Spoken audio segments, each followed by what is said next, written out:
Hi everyone, I'm Ritz. I'm making this video for the benefit of all the members of Jewelry 101 because I see this question coming up a few times. So for today, we're going to talk about wire cutters. I may go on to other pliers another time, but let's just do a short video on wire cutters first. A lot of people are asking what kind of wire cutters should I cut. My wire cutters are not cutting well or they get dull very easily. So my recommendation is, if when you're starting and if you get a plier set and it comes with the wire cutters, by all means use those first. Eventually when that starts to get dull and you want to get something else, you may want to get something that has a brand, slightly branded ones, because they're more reliable and they are less likely to go dull. I have had some pliers where just after cutting a few times, it just go dull, and no matter how hard you try to sharpen them, they will not work.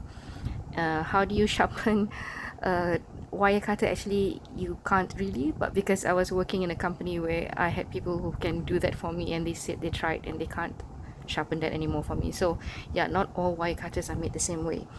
So I'm going to share with you the three pliers I'm using now. Firstly, I must say that I'm not affiliated with any of these brands and I'm not selling anything here. So this is just a mere sharing session. These are the three cutters that I have with me presently. They are fairly new in a sense that I've only used these two for the past month maybe, whereas this one I've had for a very long time but I hardly use it. Let's go with this one first. This is the Lindstrom, and this is model 8147, and over here you can see that it says you can only use copper wires from 0.1 to 1 mm. That means, okay, I don't know what 0.1 is, but 1 mm is 18 gauge. So they'll tell you exactly how thick a wire you can use. And then this is the Xuron.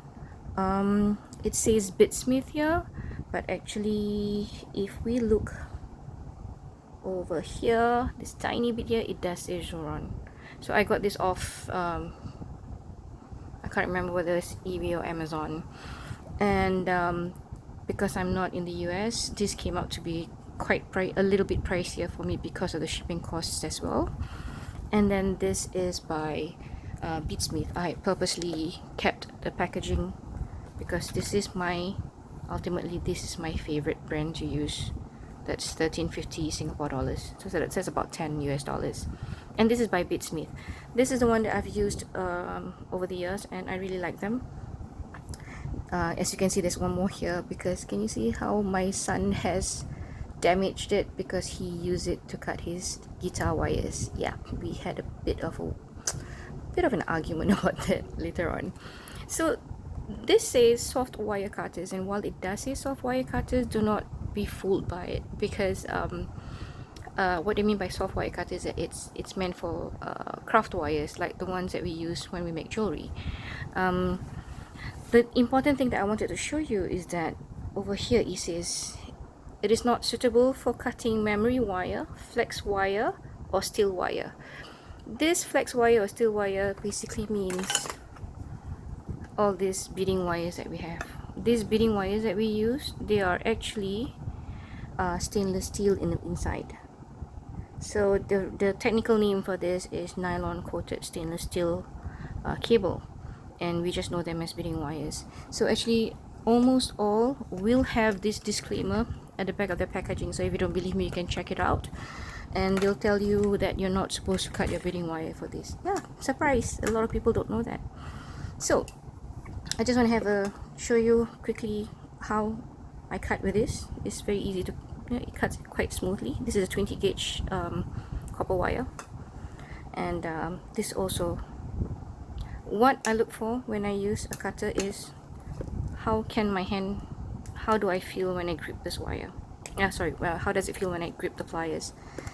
I prefer this because it does not, the grip part here does not go over the way this one can. You see that?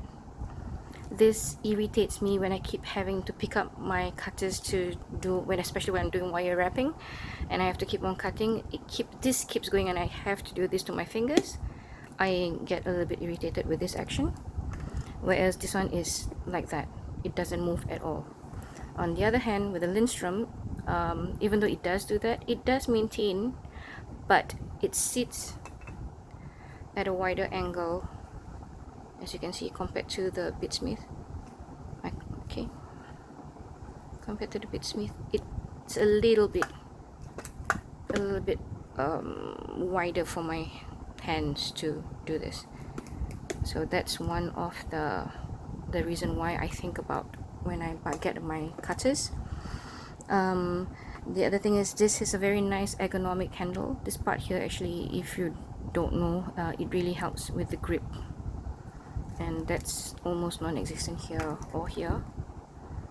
Okay, and I'm going to show you how. Also, why is very important for me is that this first 2 millimeters right in front here of the cutters are very important, especially, you know, when we're using and then we're making bracelets, and then you have to get in really tight in there in between the beads.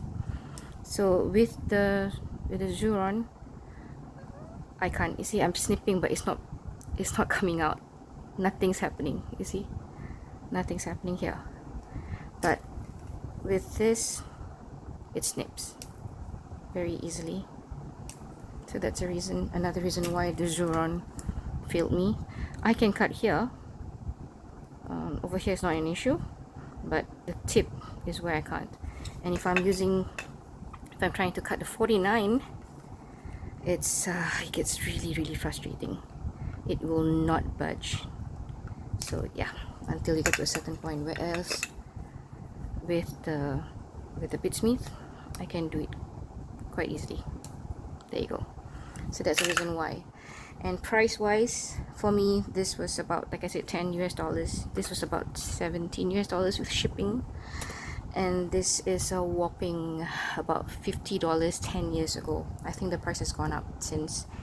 So because it was so expensive, I was very wary about using it, so I have kind of just kept it and hardly used them. Oh, how well does this cut the beading wire? Let's see. So this is a 49, and we're gonna cut, and yeah, it cuts nicely too. I have no problem with the Lindstrom in terms of its usability, except for maybe, yeah, this is a little bit too wide for me, but it's still quite okay. But it's just that it's quite pricey. So for a beginner, I highly recommend these cutters. So when you do get other cutters, you want that, those are some points that you may get used to the more you use it. So I hope, if you have any questions, please feel free to drop me a message. Thank you.